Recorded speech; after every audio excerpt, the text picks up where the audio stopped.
క్రైస్తవులు జనవరి 1 కల్లా క్రిస్మస్ను ఎందుకు జరుపుకుంటారు?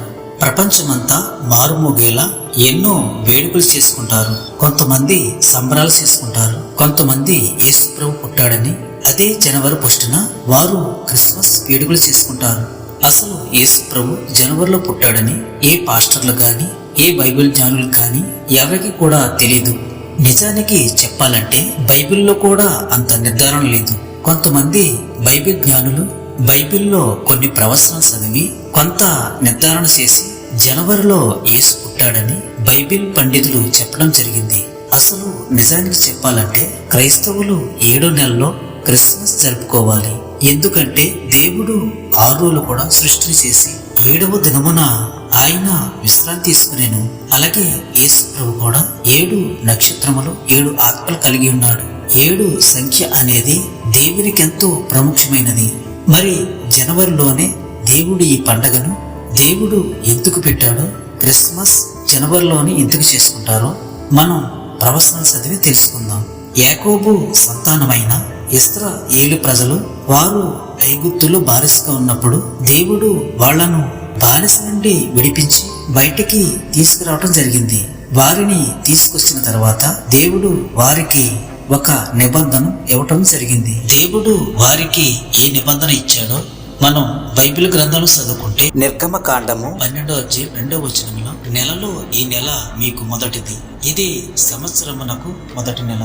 మీరు ఇశ్రాయేలు సర్వ సమాజంతో ఈ నెల దశమి నాడు వారు తమ తమ కుటుంబముల లెక్క చొప్పున ఒక్కొక్కడు గొర్రె పిల్లను మేక పిల్లను అనగా ప్రతి ఇంటికి ఒక గొర్రె పిల్లనైనా ఒక మేక పిల్లనైనాను తీసుకునవలెను. దేవుడు వాళ్లను ఐగుప్తు నుంచి తీసుకొచ్చిన తర్వాత వారితో ఈ నిబంధన చేయటం జరిగింది. గొర్రె పిల్లనైనను మేక పిల్లనైనను దాన్ని వధించిన తర్వాత ఆ కుటుంబం అంతా తిన్న తర్వాత దాని రక్తాన్ని తీసి నిలువ కమ్మెల మీద ఆ రక్తాన్ని రాయాలని దేవుడు వాళ్ళకి చెప్పడం జరిగింది. నిర్గమకాండము 12:7 ఈ నెల 14వ దినం వరకు మీరు దాన్ని నుంచుకునవలెను. తరువాత ఇశ్రాయేలు సమాజపు వారందరూ తమ తమ కుటుంబములో సాయంకాలం ముందు దాన్ని చంపి దాని రక్తము కొంచెం తీసి తాము దాన్ని తిను ఎండ్ల ద్వారా బంధపు 2 నిలుపు కమ్ముల మీద పై కమ్మిల మీద చల్లి, అనగా ఒక గొర్రె పిల్లను చంపి దాని రక్తమును గడప కమ్మిల మీద రాయించి దాన్ని తినివేయాలని దేవుడు వారితో చెప్పడం జరిగింది. ఈ గొర్రె పిల్ల ఈ రక్తము యేసు ప్రభుకి సాదృశ్యం కింద వారికి అలా పెట్టడం జరిగింది. ఇది నెలలన్నిటిలో 1వ నెల అనగా జనవరిలో జరిగిందని మనకు తెలుస్తుంది. మరొక చోట బైబిల్ గ్రంథంలో మనం చదువుకుంటే వీతు ఉపదేశకాండము 16:1 అబీబు నెలను ఆచరించి నీ దేవుడైన యెహోవాకు పస్కా పండుగ ఆచరింపవలెను. అబీబు నెల అనగా హెబ్రీ భాషలో జనవరి అని తెలుస్తుంది. అది హెబ్రీ భాషలో మొదటి నెల కింద ఆ పేరుతో పిలవడం జరిగింది. మనం బైబిల్ గ్రంథం చదివితే ఏలయనగా అబీబు నెలలో రాత్రివేళ నీ దేవుడైన యెహోవా ఐగుప్తులో నుండి నిన్ను రప్పించెను. దేవుడు వాళ్లను ఐగుప్తు నుండి తీసుకొచ్చినప్పుడు వారికి ఈ నిబంధన ఏర్పరచడం జరిగింది. పస్కా అనగా బలి అని అర్థం. ఈ బలి యేసు ప్రభు సిలువ బలిగా కనిపిస్తుంది. ఇశ్రాయేలు ప్రజలు ఐగుప్తు నుంచి కనాను దేశం తీసుకొచ్చేదాకా వారు పస్కా బలి అర్పించేవారు. వారు నెలలో 1వ నెలను అర్పించేవారు. దాన్ని వారు అబీబు నెల అంటారు. యేసు ప్రభు పుట్టింది కూడా జనవరిలోనే. వారి భాషలో అబీబు నెల అని అర్థము. లోక 2:1 ఆ దినములలో సర్వలోకమునకు ప్రజాసంఖ్య రాయవలనని కైసరు ఆ గుర్తు వలన ఆజ్ఞాయము.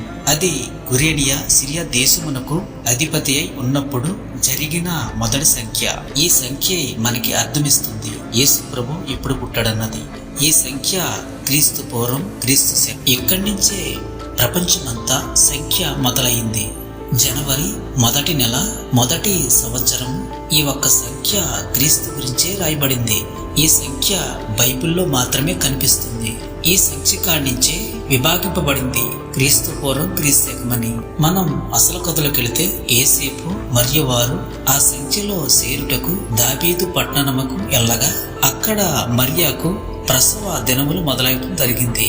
మనం బైబిల్ గ్రంథాలు చదువుకుంటే లోక 2వ అధ్యాయం 4వ వచనంలో యేసేపు దావీదు వంశంలోను గోత్రములోను పుట్టినవాడు గనుక తనకు భార్యగా ప్రదానము చేయబడిన గర్భవతి అయి ఉండిన మరియతో కూడా ఆ సంఖ్యలో రాయబడుటకు గలియాలలో నజరేతు నుండి యూదయలోని బెత్లెహేమనబడిన దావీదు ఊరికి వెళ్ళెను.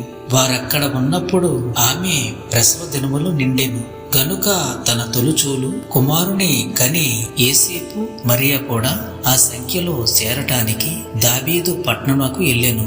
యేసేపు మరియ కూడా ఆ సంఖ్యలో చేరటానికి దావీదు పూర్వమునకు వెళ్ళారని మనకి ఈ ప్రవచనంలో తెలుస్తుంది. యేసు ప్రభు మొదటి నెల జనవరిలో పుట్టాడని మనకి ఈ లెక్క ప్రకారంగా తెలుస్తుంది. పాత నిబంధనలో ఇశ్రాయేలు ప్రజలు పస్కా పండుగ అబీబు నెలలో జరిపించేవారు. అదే ప్రతి దేశానికి జనవరిగా కనిపిస్తుంది, అనగా మొదటి నెల. పస్కా అనగా బలి అని అర్థం. ఆ బలి గొర్రె పిల్లగా కనిపిస్తుంది. అది యేసు ప్రభుని సూచిస్తుంది. అదే జనవరిలో యేసు ప్రభు పుట్టడం జరిగింది. మనం బైబిల్ గ్రంథం చదువుకుంటే హెబ్రీయులకు 9వ అధ్యాయం 11వ వచనంలో అయితే క్రీస్తు రాబోతున్న మేలుల విషయమై ప్రధాన యాజకుడుగా వచ్చి మరొక చోట మనం చదువుకుంటే హెబ్రీయులకు 9వ అధ్యాయం 12వ వచనంలో మేకల యొక్కయు కోడెల యొక్కయు రక్తంతో కాక తన స్వరక్తంతో ఒక్కసారి పరిశుద్ధంలో ప్రవేశించెను. ఇశ్రాయేల్ ప్రజలు ఏటేటా పస్కా బలి అర్పించేవారు. కానీ యేసు ఇవన్నీ కొట్టివేసి ఆయనే బలిగా అర్పించడం జరిగింది. ఆయన బలి ఈ లోకానికి సంబంధించింది కాదు. మనం పరలోకం చేరడానికి ప్రజలందరి పాప క్షమాపణ కోసం ఆయన నరబలిగా పరిశుద్ధమైన బలిగా ఆయన అర్పించుకోవటం జరిగింది. దీంట్లో మనం తెలుసుకున్నది క్రిస్మస్ జనవరిలో ఎందుకు జరుపుకుంటారో దీంట్లో మీకు అర్థమయ్యే ఉంటుంది. God bless you.